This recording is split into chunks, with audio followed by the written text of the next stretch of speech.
420 హామీలైన Congress party సరిగ్గా 420 అది 420 హామీలు కాంగ్రెస్ పార్టీ ఇచ్చిన హామీలు. మనం యాద్ చేసుకోవాల్సింది ఒకటే, ఈ ఏడ్చుకుంటా తుడుచుకుంటా గెలిచిన ఎమ్మెల్యేలు మానకొండూరులో, చొప్పదండిలో, ఎమ్లాడలో, హుస్నాబాద్ లో గెలిచిన వాళ్ళు ఈ 420 హామీలు నిలబెట్టకపోతే కాంగ్రెస్ పార్టీ బట్టలు విప్పి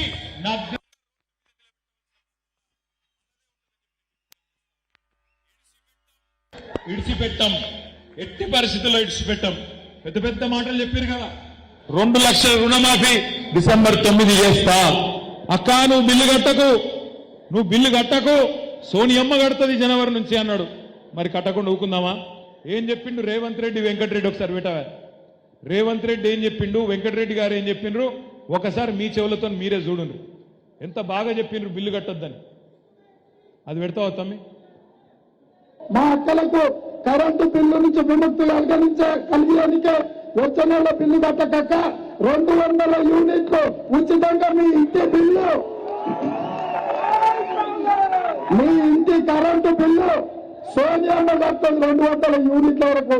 వచ్చే నెల ఎవరి పేదలు మీ బస్తీలలో కరెంటు బిల్లు కట్టాల్సిన పని లేదు. ప్రతి పేదవాడి ఇంటికి ప్రతి నెల 200 యూనిట్లు ఉచితంగా కరెంటు మీకు ఇచ్చేటట్టు వచ్చే నెల మా అక్కలకు, మా పెద్దమ్మలు అందరికీ నేను చెప్తున్నా, వచ్చే నెల నుంచి ఇంటి కరెంటు బిల్లు కట్టాల్సిన పని లేదు. మీ కరెంటు బిల్లు కాంగ్రెస్ పార్టీ కట్టదు. ₹1 కూడా కరెంటు మీకు కట్టాల్సిన పనే లేదు. టీవీ పెట్టుకోవచ్చు, ఫ్యాన్ వేసుకోవచ్చు, మంచిగా బాగా కరెంటు బిల్లు లేకుండా మీరు గృహలక్ష్మి పథకం కింద మీకు కరెంటు బిల్లు వస్తుంది. పేదవాడి నెలకు 200 యూనిట్ల వరకు ఈ నెల కూడా నవంబర్ నెల బిల్లు కట్టకండి. వచ్చే నెల ఫస్ట్ బిల్లు వస్తుంది. 3వ తారీఖు రిజల్ట్ వస్తుంది. 9కి మన గవర్నమెంట్ అయినా మరో 400 బిల్లు ఈ నవంబర్ బిల్లు ఎవరు కట్టొచ్చు. ఏమైనా వస్తే వెంకటరెడ్డి గారు చెప్పిండు కట్టొచ్చు అని చెప్పి మీరు బాగా అర్థం చెప్పండి. ఈ నెల బిల్లు కూడా రద్దు చేస్తున్నాం మేము. ఎవరన్నా వచ్చి బిల్లు అడిగితే వెంకటరెడ్డి చెప్పిండు కట్టద్దని చెప్పుర్రి అని మంత్రి గారు చెప్పిండు. ఇంకొక ఆయననేమో రేవంత్ రెడ్డి గారేమో సోనియమ్మ కడుతుంది అని చెప్పిండు. అందుకే నేను అన్నా, నేను నా సొంత కవిత్వం కాదు, నాకేం అక్కసు లేదు. మీరే చెప్తారు కదా నవంబర్ బిల్లు డిసెంబర్ బిల్లు కట్టకండి, మేమే కడతామని సోనియా గాంధీ కడుతుందని ఒక ఆయన అన్నాడు. వెంకటరెడ్డి వద్దన్నాడు అని చెప్పమని ఇంకొక ఆయన చెప్పిండు.